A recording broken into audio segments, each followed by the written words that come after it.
ನಂಬ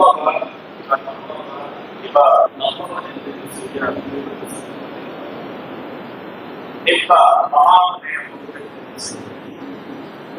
ಈ ದಿನ ವಿಶೇಷವಾದ ಕಾರ್ಯಕ್ರಮ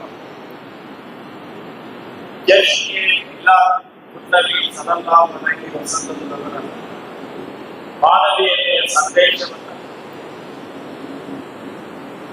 ನಾವೆಲ್ಲ ಚಿಂತನೆ ಮಾಡಲಿಕ್ಕೋಸ್ಕರ ಇಲ್ಲಿ ನಾವು ಸೇರಿದ್ದೇವೆ. ಈ ಕಾರ್ಯಕ್ರಮದಲ್ಲಿ ನಮ್ಮ ಹಿರಿಯ ಧರ್ಮಗುರುಗಳು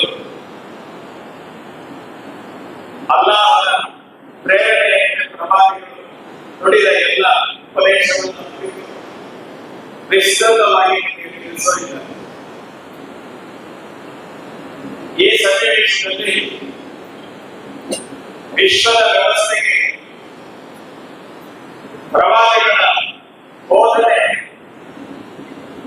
ಅಲ್ಲಿಯೂ ಇಲ್ಲಿಯೂ ಎಷ್ಟು ಅನಿವಾರ್ಯ ಅಂತ ವಿಚಾರವನ್ನು ಮಾತನಾಡಿ ಅಲ್ಲಾಹನ ಪ್ರೇರಣೆಯಿಂದ ಪ್ರವಾದಿಗಳು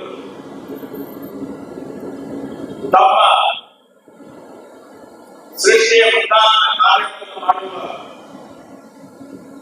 ಸನ್ನಿವೇಶದಲ್ಲಿ ಅದರ ಹಿಂದೆ ನಮ್ಮಂತೆ ಹೇಗಿತ್ತು ಅನ್ನೋದನ್ನ ನಾವು ಗಮನಿಸಿದ್ರೆ ಎಲ್ಲರನ್ನ ಕುರಿತು ಶೋಷಣೆ ಮಾಡಿ ಬದುಕತಕ್ಕಂಥ ಒಂದು ಸನ್ನಿವೇಶ ಇತ್ತು. ಯಾರೋ ಮನುಷ್ಯರಂತೆ ಬದುಕ್ತಾ ಇರಲಿಲ್ಲ. ಇಡೀ ಪ್ರಪಂಚ ಸಂಪೂರ್ಣವಾಗಿ ಕಾಲಿದೆ. ವಾಸ್ತವವಾಗಿ ಅದನ್ನು ಅನೇಕ ಯೋಚನೆ ಮಾಡಬೇಕಾದ್ರೆ ಇವತ್ತಿಗೆ ಮುಂಚೆ ಮಾಡಬೇಕು. ಇವತ್ತೆಲ್ಲ ವಿಜ್ಞಾನ ತಂತ್ರಜ್ಞಾನ ಎಲ್ಲ ಬೆಳೆದಿದೆ. ಇಷ್ಟೆಲ್ಲ ಇದ್ದು ಸಹ ಮನುಷ್ಯನಂತೆ ಬದುಕ್ತಾ ಇಲ್ಲ. ಎಲ್ಲೋ ಕಡೆ ಇರುವಂತ ಸ್ವಾರ್ಥದ ನೆಲೆಯಲ್ಲಿ ಧರ್ಮೋಪದೇಶವನ್ನು ಲೆಕ್ಕಿಸದೆ ನಾವು ನನ್ನ ನೆಲೆಯಲ್ಲಿ ಈ ಪ್ರಪಂಚ ಬೆಳೆದಾಗತಕ್ಕಂಥದ್ದು ನಾವು ನೋಡ್ತಾ ಇದ್ದೇವೆ. ನಾವೆಲ್ಲ ಈ ಭೂಮಿಯಲ್ಲಿದ್ದೇವೆ. ಎಲ್ಲ ರಷ್ಯಾ ಉಕ್ರೇನ್ನಲ್ಲಿ ಬಾಂಬ್ಗಳು ಬೀಳ್ತಾ ಇದೆ. ಅಲ್ಲಿ ಇಲ್ಲಿ ಕತ್ತಲೆಗಳಾಗ್ತಾ ಇದೆ. ನಮಗೊಂದು ಸಂಬಂಧ ಇಲ್ಲ ಅಂತ ನಾವು ಕೂತ್ಕೊಳ್ಳೋಕ್ಕಾಗಲ್ಲ. ಅಲ್ಲಿ ಇದ್ದಂತ ಬಾಂಬುಗಳ ಹೊಗೆಯ ವಿಷ ಇದೆಯಲ್ಲ, ಅದು ನಮ್ಮ ಗಾಳಿಯಲ್ಲೇ ಸೇರ್ಕೊಂಡಿದೆ. ಆ ಗಾಳಿ ಈ ಗಾಳಿ ಬೇರೆ ಅಲ್ಲ, ಆ ಬೆಳಕು ಈ ಬೆಳಕು ಬೇರೆ ಅಲ್ಲ. ಅಲ್ಲಿನ ಸ್ವಾರ್ಥದ ಒಂದು ವಿಶೇಷದ ವಿಷಯ ಇದೆಯಲ್ಲ, ಅದು ಗೊತ್ತಿಲ್ಲದೆ ನಮಗೂ ಬರ್ತಾ ಇದೆ. ಅದನ್ನ ನಾವು ದೂರ ಮಾಡ್ಕೊಳ್ಬೇಕಾದ್ರೆ ಏನು ಮಾಡಬೇಕು ನೋಡಿ. ಕರೋನಾ ಯಾವುದೋ ಊರಿನಲ್ಲಿ ಸೃಷ್ಟಿಯಾಗಿ ಬಂದರೂ ಸಹ ಕಾಯಿಲೆ ನಮ್ಮ ಹತ್ರ ಬಂದೇ ಇದ್ದು ನಾವು ವ್ಯಾಕ್ಸಿನೇಷನ್ ಹಾಕಿಸ್ಕೊಂಡ್ವಿ ಯಾವ್ದಲ್ಲ. ಅದೇ ರೀತಿಯಲ್ಲಿ ಈ ಮನುಷ್ಯ ತಾನವಾಗಿ ವಿಶೇಷವಾದ ರೀತಿಯಲ್ಲಿ ಕಲ್ಪತಕ್ಕಂಥ ಅದರ ವಿಷಯ ನಮಗೆ ಬಂದಂತೆ ನೋಡ್ಕೊಳ್ಳಿಕ್ಕೆ ಪ್ರವಾದಿಗಳ ಬೋಧನೆಯ ವಿಶೇಷವಾಗಿರತಕ್ಕಂಥ ವ್ಯಾಕ್ಸಿನೇಷನ್ ನಾವೆಲ್ಲ ಹಾಕ್ಸ್ಕೊಳ್ಬೇಕು. ಇವತ್ತು ಮುಖ್ಯ. ಮನುಷ್ಯನಾಗಿ ಬದುಕಬೇಕಾದ್ರೆ ದೈವಾನುಗ್ರಹ ಬೇಕು. ಇಲ್ಲಿ ಯಾವತ್ತೋ ಒಂದು ಕುಸ್ತಿ ನಡೀತಾ ಇರ್ತದೆ. ಇನ್ಸಾನಿಯತ್ और ಸೈತಾನಿಯತ್ ಇವೆರಡರ ನಡುವೆ ನಡೆಯುವಂತ ಕತ್ತಲೆಗಳು. ಪ್ರವಾದಿಗಳು ಮನುಷ್ಯ ಹೇಗೆ ಬದುಕಬೇಕು ಅಂತ ಹೇಳಿಕೊಂಡು ಸೈತಾನವನ್ನು ಧಿಕ್ಕರಿಸಿದರು. ಈ ವಾಸ್ತವತೆಯನ್ನು ನಾವು ಗಮನಿಸಿಕೊಳ್ತೇವೆ. ಹೌದು, ನಾವೆಲ್ಲ ಪಕ್ಕ ಯಾತ್ರೆ ಮಾಡಿದಾಗ ಅಲ್ಲಿ ಸೈತಾನನಿಗೆ ಒಂದು ಕಲ್ಲೊಡಿತದೆ. ಯಾಕೆ? ನಾನು ನಿನ್ನನ್ನು ವಿರೋಧಿಸ್ತೇನೆ, ನಾನು ಅಲ್ಲಾಹನ ಪರವಾಗಿರುವವನು ಅಂತ ಹೇಳಿಕೊಳ್ಳೋದಕ್ಕೋಸ್ಕರ. ನಾವು ಹತ್ಯಾತ್ರೆಗೆ ಹೋದಾಗ ಮಾತ್ರ ಕಲ್ಲೊಡಿತೇವೆ. ಸೈತಾನ ಇಲ್ಲಿ ಬಂದಾಗ ಕಲ್ಲೊಡಿತಾನೆ. ಇಲ್ಲಿ ಬೇಡ, ನಾನು ಜೊತೆಲೆ ಹೊರಟೋಗೋಣ ಅಂತ ಹೇಳಿ ಈ ಪ್ರಪಂಚ ವ್ಯಾಪಿಸಿದ್ದಾನೀಗ. ಎಲ್ಲ ಕಡೆಯಲ್ಲಿಯೂ ಮನುಷ್ಯನನ್ನ ಮಾನವೀಯತೆಯ ಪರೀಕ್ಷೆ ನಡೀತಾ ಇದೆ. ಇರ್ತಾರೆ ಅಂತ ವಿರೋಧಿಸತಕ್ಕಂಥ ಕೆಲಸ ನಾವು ಮಾಡಬೇಕು. ಅದನ್ನ ಮಾಡಬೇಕಂದ್ರೆ ಪ್ರವಾದಿಗಳ ಬೋಧನೆಯನ್ನ ನಾವು ಯಾವತ್ತೂ ಜಾಗೃತವಾಗಿ ಇಟ್ಕೊಳ್ಬೇಕು. ಪ್ರವಾದಿಗಳ ಜೀವನಚರ್ಯೆ ಅರೆಯಾಗಿ ಪುಸ್ತಕದಲ್ಲಿ ಮಾತ್ರ ಇತ್ತು. ಇದನ್ನ ಜಗತ್ತಿಗೆ ಪರಿಚಯ ಮಾಡಬೇಕು ಅಂತ ಹೇಳಿ ನಮ್ಮ ಜಮಾತೆ ಇಸ್ಲಾಮಿ ಹಿಂದಿನ ಅಧ್ಯಕ್ಷರಾಗಿದ್ದರು ಇಬ್ರಾಹಿಂ ಸಯೀದ್ ಸಾಹೇಬ್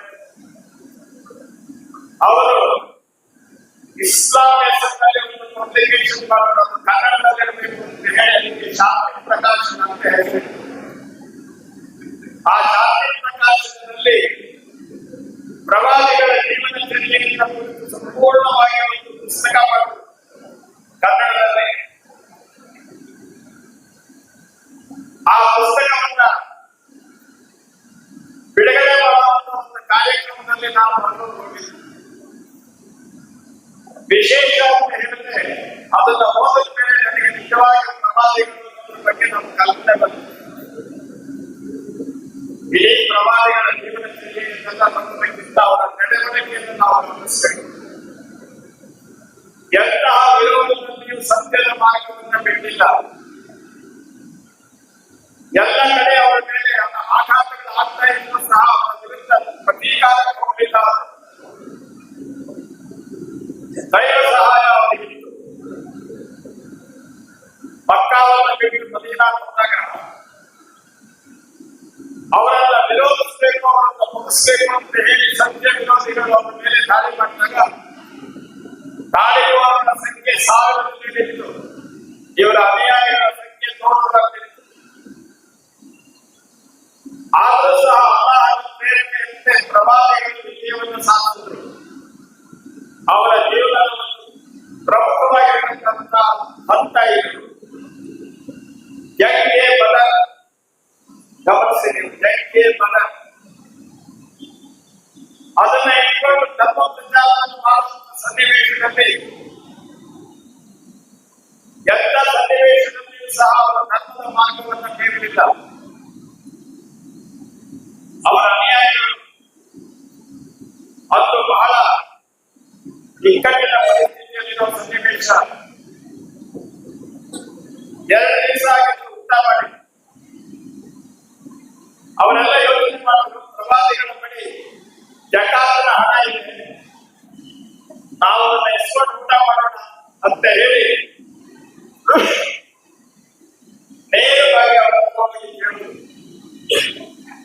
ಪ್ರವಾದಿಗಳೇ 3 ದಿವಸ ಆಗಿದೆ ಊಟ ಮಾಡಿ. ಅವರೆಲ್ಲ ಏನು ತಿಳ್ಕೊಂಡಿದ್ರು ಅಂತ ಪ್ರವಾದಿಗಳನ್ನ ಜಕಾತಿನ ಹಣ ಇದೆ, ಅವರು ಸಂಪೂರ್ಣವಾಗಿ ಸುಖವಾಗಿ ಇರ್ತಾರೆ ಅಂತ ತಿಳ್ಕೊಂಡಿದ್ರು. ಪ್ರವಾದಿಗಳು ತಮ್ಮ ನಿಲುವಂಗಿಯನ್ನ ಬಿಚ್ಚಿ ತೋರಿಸಿದ್ರು. ಅವರ ಹೊಟ್ಟೆಗೆ ಬಿಗಿಯಾಗಿ ಬಟ್ಟೆ ಕಟ್ಕೊಂಡಿದ್ರು. ಯಾಕೆಂದ್ರೆ ಆ ಹೊಟ್ಟೆಯ ಹಸಿರಿನ ನೋವನ್ನು ಕಂಡುಕೊಳ್ಳಿಕ್ಕೋಸ್ಕರ. ನೋಡಿ ಆಶ್ಚರ್ಯ ಆಯಿತು. ತಮ್ಮ ಹತ್ರ ಜಕಾತಿನ ಹಣ ಇದೆ, ಯಾರು ಊಟ ಮಾಡಿಲ್ಲ. ಅವರು ಹೇಳಿದ್ರು ಅದು ಅಲ್ಲಾಹನಿಗೆ ಮೀಸಲಾದ ಹಣ, ಸ್ವಾರ್ಥಕ್ಕಾಗಿ ಉಪಯೋಗಿಸಬಾರದು.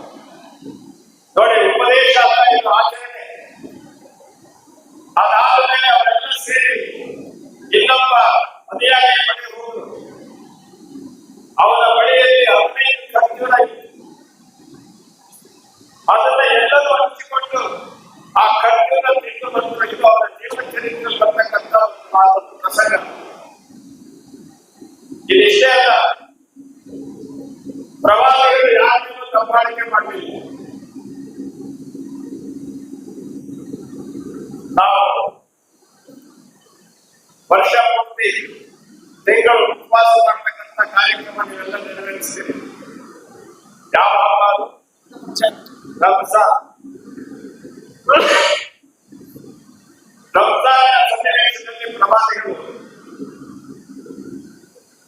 ಮೊದಲನೆಯ ಪ್ರಾರ್ಥನೆಯನ್ನು ಮುಗಿಸಿಕೊಂಡು ಬರ್ತಾ ಇದ್ರು. ಅವರ ಅನುಯಾಯಿಗಳು ಉತ್ಸಾಹದಿಂದ ಪ್ರಾರ್ಥನೆಯಲ್ಲಿ ಭಾಗಿಗಳಾಗಿ ಬರ್ತಾ ಇದ್ರು. ದಾರಿಯಲ್ಲಿ ಕೆಲವರು ಮನೆ ಮುಂದೆ ಹಾಗೆ ಮಲಗಿದ್ರು. ಕೆಲವು ಜನ ಈ ಅನುಯಾಯಿಗಳು ಅವರನ್ನು ನೋಡಿ ಹೇಳಿದ್ರು, ನೋಡು, ನಾವು ಪ್ರವಾದಿಗಳ ಜೊತೆಯಲ್ಲಿ ಪ್ರಾರ್ಥನೆ ಮಾಡಿ ಬರ್ತಾ ಇದ್ದೇವೆ, ದೇವರಿಗೆ ಪ್ರಾರ್ಥನೆ ಸಲ್ಲಿಸಿ ಇನ್ನೂ ಮಲಗಿದ್ದಾರೆ ವಿದೇಶಿಗಳು ಅಸಂಸ್ಕಾರಿಗಳು ರೀತಿಯಿಂದ ಅವರನ್ನು ಟೀಕೆ ಮಾಡ್ತಾ ಬಂದರು. ಈ ಮಾತು ಪ್ರವಾದಿಗಳ ಕಿವಿಯಲ್ಲಿ ಪ್ರವಾದಿಗಳು ಅವರನ್ನ ಕರೆದು ಹೇಳಿದ್ರು, ನೀವು ಹೋಗ್ತಾ ಇರಿ ಬರ್ತೇನೆ ಅಂತ ಹೇಳಿ ಮತ್ತೆ ವಾಪಸ್.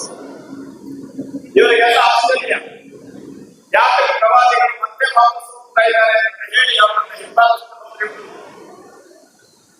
ಪ್ರವಾದಿಗಳು ಹೋಗಿ ಮತ್ತೆ ಮಸೀದಿಯಲ್ಲಿ ಮತ್ತೆ ನಮಾಜ್ ಮಾಡಿ ವಾಪಸ್ ಬರಬೇಕಾದ್ರೆ ಅವರ ಅನುಯಾಯಿಗಳು ಹೇಳಿದ್ರು, ಪ್ರವಾದಿಗಳೇ ರಂಜಾನ್ ಮೊದಲ ನಮಾಜಿನ ಬಗ್ಗೆ ನೀವು ಹೇಳ್ಕೊಟ್ರಿ, ನಾವು ಮಾಡ್ತಾ ಇದ್ದೇವೆ, ಇದರ ಬಗ್ಗೆ ಯಾಕೆ ನೀವು ನಮ್ಗೆ ಹೇಳಿಲ್ಲ? ಆಗ ಪ್ರವಾದಿಗಳು ಹೇಳಿದ್ರು, ನಾವು ಪ್ರಾರ್ಥನೆ ಮಾಡುವುದು ಅಲ್ಲಾಹನನ್ನು ಒಲಿಸಿಕೊಳ್ಳಲಿಕ್ಕಾಗಿ, ಅವರ ಅನುಗ್ರಹ ಪಡೆಯಲಿಕ್ಕಾಗಿ ಹೊರತು ಇನ್ನೊಬ್ಬರನ್ನ ಹೀಯಾಳಿಸಲಿಕ್ಕಾಗಿ ಅಲ್ಲ. ಅಂಥವರ ಜೊತೆಯಲ್ಲಿ ನಾವು ನಮಾಜ್ ಮಾಡಿದ ಪ್ರತೀಕಾರವಾಗಿ ಪ್ರಾಯಶ್ಚಿತ್ತವಾಗಿ ಮತ್ತೆ ನಾವು ನಮಾಜ್ ಮಾಡ್ತೀವಿ ಹೇಳಿದ್ರೆ, ನಾವು ದೇವರಿಗೆ ಸಮರ್ಪಣೆ ಮಾಡಿಕೊಳ್ಳೋದು ಇನ್ನೊಬ್ಬರ ಮುಂದೆ ಹೆಗ್ಗಳಿಕೆಗೋಸ್ಕರ ಅಲ್ಲ, ನನ್ನನ್ನು ನಾವು ಸಮರ್ಪಣೆ ಮಾಡಿಕೊಳ್ಳುವ ವಿಧಾನ ನೋಡಿ. ಅದನ್ನು ಹೇಳಬೇಕಾಗಿತ್ತು ಪ್ರವಾದಿಗಳು, ಈ ರೀತಿಯೆಲ್ಲ ನೀವು ಹೀಗೆ ಮಾಡಬಾರದು, ಇದೆಲ್ಲ ತಪ್ಪು ನಾವು ಹೇಳಿ ತಪ್ಪು ಹೋಗಬೇಕಾಗಿತ್ತು. ಆ ರೀತಿ ಮಾಡಲಿಲ್ಲ. ಅವರ ಪ್ರತಿಯೊಂದು ಹೆಜ್ಜೆಯೂ ಸಹ ನಾವೆಲ್ಲ ಅನುಸರಿಸಬೇಕಾದಂತಹ ಗುರುತುಗಳು, ಇವನ್ನೆಲ್ಲ ನಾವು ಯೋಚನೆ ಮಾಡ್ಕೊಂಡು ಹೋಗ್ಬೇಕು. ಇವರ ಅನುಯಾಯಿಗಳ ಸಂಖ್ಯೆ ಜಾಸ್ತಿ ಆಗಿತ್ತು. ನಾವು ಸತ್ಯ ವಿರೋಧಿಗಳನ್ನು ಮುಗಿಸುತ್ತೇವೆ ಅಂತ ಹೇಳಿ ಹೋಗೋದಕ್ಕೆ ಪ್ರವಾದಿಗಳು ಬೇಡ. ಆದರೂ ಸಹ ಅವರ ಉತ್ಸಾಹದಿಂದ ಮುಂದೆ ಹೋಗುವುದು. ಪ್ರಸಂಗ ಏನಾಯಿತು, ಆ ಹೋರಾಟದಲ್ಲಿ ಸತ್ಯ ವಿರೋಧಿಗಳು ಜಯಿಸಿದರು. ಬಹಳ ಅನಾಹುತ ಆಯಿತು. ಅದನ್ನ ಜಂಗೆ ಉಹಾದ್ ಅಂತ ಕರೀತಾರೆ ನೋಡಿ. ಜಂಗೆ ಬದರ್, ಜಂಗೆ ಉಹಾದ್. ಇನ್ನೊಂದು ವಿಚಾರವನ್ನು ಗಮನಿಸಿ ಪ್ರವಾದಿಗಳ ಜೀವನದಲ್ಲಿ. ಪ್ರವಾದಿಗಳು ಮದೀನಾದಿಂದ ಮೊಟ್ಟ ಮೊದಲ ಬಾರಿಗೆ ಮಕ್ಕಾಗೆ ಹೊರಟರು. ಸತ್ಯ ವಿರೋಧಿಗಳಿಗೆ ಭಯ ಆಯಿತು, ಅವರ ಬಲ ಜಾಸ್ತಿ ಆಗಿದೆ, ನಮ್ಮನ್ನೆಲ್ಲ ಮುಗಿಸುತ್ತಾರೆ ಅಂತ ಹೇಳಿ ಏನಾದರೂ ಮಾಡಿ ತಡೆಯಬೇಕು, ಹೋರಾಟದಿಂದ ತಡೆಯಲಿಕ್ಕಾಗಲ್ಲ, ಏನಾದರೂ ಮಾಡೋಣ ಅಂತ ಹೇಳಿ ಕೆಲವು ಜನ ಒಂದು ಗುಂಪು ಕಟ್ಟಿಕೊಂಡು ಬಂದು ಪ್ರವಾದಿಗಳನ್ನು ಕೇಳಿಕೊಂಡು, ಈ ಸಾರಿ ಮಕ್ಕಾಗೆ ಬರಬೇಡಿ, ನೀವು ಮುಂದಿನ ವರ್ಷ ಬಂದು ಪರವಾಗಿಲ್ಲ, ಏನಾದರೂ ಮಾಡಿ ನಿಲ್ಲಿಸೋದನ್ನೇ ತಪ್ಪಿಸ್ಕೊಳ್ಬೇಕು ಅಂತ ಆಲೋಚನೆ. ಮುಂದಿನ ವರ್ಷ ಬಂದ್ರೆ ನಾವು ನಿಮ್ಮನ್ನು ವಿರೋಧಿಸೋದಿಲ್ಲ ಅಂತ ಹೇಳಿದ್ರು. ಹಾಗಾದ್ರೆ ಆ ರೀತಿ ಒಂದು ತೀರ್ಮಾನ ಪಡೆಯಿರಿ ಅಂತ ಹೇಳಿದ್ರು ಪ್ರವಾದಿಗಳು. ಅದನ್ನ ಬರೆದಾಗ ಈ ವರ್ಷ ಬರೋದಿಲ್ಲ ಅಂತ ಹೇಳಿ ಕೂತ್ಕೊಂಡು ಅನುಯಾಯಿಗಳು ಹೇಳಿದ್ರು, ಪ್ರವಾದಿಗಳೇ, ನಾವು ದೈವ ದರ್ಶನಕ್ಕೆ ಹೋಗೋದಕ್ಕೆ ಈ ರೀತಿಯಾದ ವ್ಯವಸ್ಥೆ ಯಾಕೆ? ನಮ್ಮಲ್ಲಿ ಬಲ ಇತ್ತು, ನಾವು ಹೋಗ್ಬೋದಾಗಿತ್ತಲ್ಲ. ಪ್ರವಾದಿಗಳ ಹೇಳಿದ್ರು, ನಾವು ಹತ್ಯಾಜ್ಞೆ ಮಾಡತಕ್ಕಂಥದ್ದು, ನಮ್ಮನ್ನು ನಾವು ಸಮರ್ಪಣೆ ಮಾಡಿಕೊಳ್ಳಲಿಕ್ಕೆ ಕೆಲವು ಸೋಲುಗಳ ಪ್ರಶ್ನೆ ಅಲ್ಲಿಲ್ಲ. ಆ ಸಂಧಾನ ಇದೆಯಲ್ಲ, ಅದು ಪ್ರವಾದಿಗಳ ಜೀವನದಲ್ಲಿ ಮುಖ್ಯವಾದದ್ದು. ಸಲಹೆ ಹುದೈಬಿಯಾ ಸಂಧಿ, ಸಲಹೆ ಹುದೈಬಿಯಾ ಮುಂದಿನ ವರ್ಷ ಹೋದಾಗ ಅವರ ವಿರೋಧಿಗಳೆಲ್ಲ ಹೆದರಿದ್ರು, ಇವರ ಸಂಖ್ಯೆ ಜಾಸ್ತಿ ಬರ್ತಾ ಇದೆ, ನಮ್ಮನ್ನೆಲ್ಲ ಬದುಕಕ್ಕೆ ಬಿಡೋದಿಲ್ಲ ಅಂತ ಹೇಳಿ ಇವರೆಲ್ಲ ಊರು ಬಿಟ್ಟು ಹೋಗಿ ಕಾಣಿಸಿದ್ರು. ಪ್ರವಾದಿಗಳಿಂದ ಮೊದಲ ಹತ್ಯಾಜ್ಞೆ ಸಮಾಜವನ್ನು ಮುಗಿಸಿ ಹೊರಗೆ ಬಂದು ಎಲ್ಲರಿಗೆ ಸುದ್ದಿ ಕೊಟ್ಟು, ನೀವೆಲ್ಲ ನಿಮ್ಮನ್ನೆಲ್ಲ ಅಲ್ಲಾಹ ಕ್ಷಮಿಸಿದ್ದಾನೆ, ಬಂದು ಅವರಿಗೆ ಸರೆಂಡರ್ ಆಗಿ ಎಲ್ಲ ಜನ ಬಂದು ಅಲ್ಲಾಹನ ಭಕ್ತರಾಗಿ, ಪ್ರವಾದಿಗಳ ಅನುಯಾಯಿಗಳಾಗಿ ಅವರೆಲ್ಲ ಮಾರ್ಪಟ್ಟರು. ನೋಡಿ, ಹೋರಾಟದಿಂದ ಅಲ್ಲ, ಶಾಂತಿಯಿಂದ, ಮಾನವೀಯತೆಯಿಂದ ಜಗತ್ತಿನಲ್ಲಿ ಉಳಿಸಿಕೊಟ್ಟವರು ಪ್ರವಾದಿಗಳು. ಈ ಕಾರಣದಿಂದಲೇ ಅವರು ನಮ್ಮ ಉಪದೇಶಕ್ಕೆ, ನಮ್ಮ ಧರ್ಮಕ್ಕೆ ಅಲ್ಲಾಹ ಪ್ರೇರಣೆಯಿಂದ ಇಸ್ಲಾಂ ಅಂತ ಹೇಳ್ತಾರೆ. ಇಸ್ಲಾಂ ಅಂದ್ರೆ ಶಾಂತಿ. ಯಾರು ಎಲ್ಲರನ್ನು ವಿಶ್ವಾಸದಿಂದ ಹೋಗ್ತಾರೆ ಅವರು ನಿಜವಾದಂತಹ ಇಸ್ಲಾಂನ ಪಾಲಕರು. ಇಟ್ಕೊಂಡು ಬಡಲಾಗ ಇದೆಯಲ್ಲ ಅದು ಇಸ್ಲಾಂ ಪ್ರೇರಣೆ ಅಲ್ಲ. ಅದು ನಮಗೆ ಸೈತಾನ ಕೊಟ್ಟಿದ್ದಂತ ಪರೀಕ್ಷೆ ಎನ್ನುವಂತ ರೀತಿಯಿಂದ ನಾವು ಆಲೋಚನೆ ಮಾಡ್ತೀವಿ. ಹಾಗೆ ಮಾಡಬೇಕಂದ್ರೆ ಎಲ್ಲರ ಒಂದಾಗಿ ಎಲ್ಲರಿಗೆ ಬೇಕಾಗಿ ಅಲ್ಲಾಹನ ಬೆಳಕಿನಲ್ಲಿ ನಡೆಯುವಂತಹ ಆಲೋಚನೆಯನ್ನು ನಮಗೆ ಪ್ರವಾದಿಗಳು ಹೇಳಿಕೊಟ್ಟರು. ಆ ಮಾರ್ಗದಲ್ಲಿ ನಡೆಯುವ ಆಲೋಚನೆ ಈ ದಿವಸ ಅಲ್ಲಾಹನ ಸಂದೇಶವನ್ನು ನಾವೆಲ್ಲ ಕೇಳೋದಿದ್ದೀರಿ. ಅವನ್ನೆಲ್ಲ ಕೇಳಿದಷ್ಟೇ ಅಲ್ಲ, ಬಹಳ ಚೆನ್ನಾಗಿತ್ತು ಪ್ರವಚನ. ನಮ್ಮ ಮೌಲಾನ ಗುರುಗಳು ಬಹಳ ಚೆನ್ನಾಗಿ ಹೇಳಿದ್ರು. ಅಲ್ಲ, ಒಂದೊಂದು ಹೆಜ್ಜೆಯೂ ಸಹ ನಾವು ಆಚರಣೆ ಮಾಡಬೇಕು. ಆ ರೀತಿಯಾಗಿ ನಮ್ಮನ್ನು ನಾವು ಸಮರ್ಪಣೆ ಮಾಡಿಕೊಳ್ತಕ್ಕಂಥ ಒಂದು ಅಪೂರ್ವ ಕ್ಷಣದಲ್ಲಿ ನೀವೆಲ್ಲ ಇದ್ದೀರಿ. ಇಲ್ಲಿ ಸೈತಾನ ಎಲ್ಲಿದೆ, ಸೈತಾನ ಆಚೆ ಕಾಯ್ತಾ ಇದ್ದಾರೆ. ನೀವು ಇಲ್ಲಿ ನಾವು ಅಲ್ಲಾಹನ ಅಭಿಯಾನಗಳು ನಾವು ಅದರಂತೆ ನಡೀತೇವೆ ಖಂಡಿತ ನಿಂತು ಹೋದ್ರೆ ಅವರಿಗೆ ಒಂದು ಕಲ್ಲೆಸುವಂತ ಪುಣ್ಯ ಬಂತು. ಇಲ್ಲಿ ಹೇಳಿದ್ರಿಂದ ಇಲ್ಲೇ ಬಂದು ಹೋದ್ರೆ ನಾವು ಅಲ್ಲಾಹನ ಈ ವಾಸ್ತವತೆಯನ್ನು ತಿಳಿಯುವಂತ ಈ ಕಾರ್ಯಕ್ರಮ ಇದು ಬಹಳ ವಿಶೇಷವಾದ ರೀತಿಯಲ್ಲಿ ನಡೀತಾ ಇದೆ. ಅದರಲ್ಲೂ ಮುಖ್ಯವಾಗಿ ಜಶ್ನಿಯಿಂದ ಮುನ್ನಬಿ ಸಲ್ಲಲ್ಲಾಹು ಅಲೈಹಿ ವಸಲ್ಲಂ ಮಾನವೀಯತೆ ಸಂದೇಶ ಇದು ನಡೀತಾ ಇದೆ. ಬಹಳ ಸಂತೋಷ.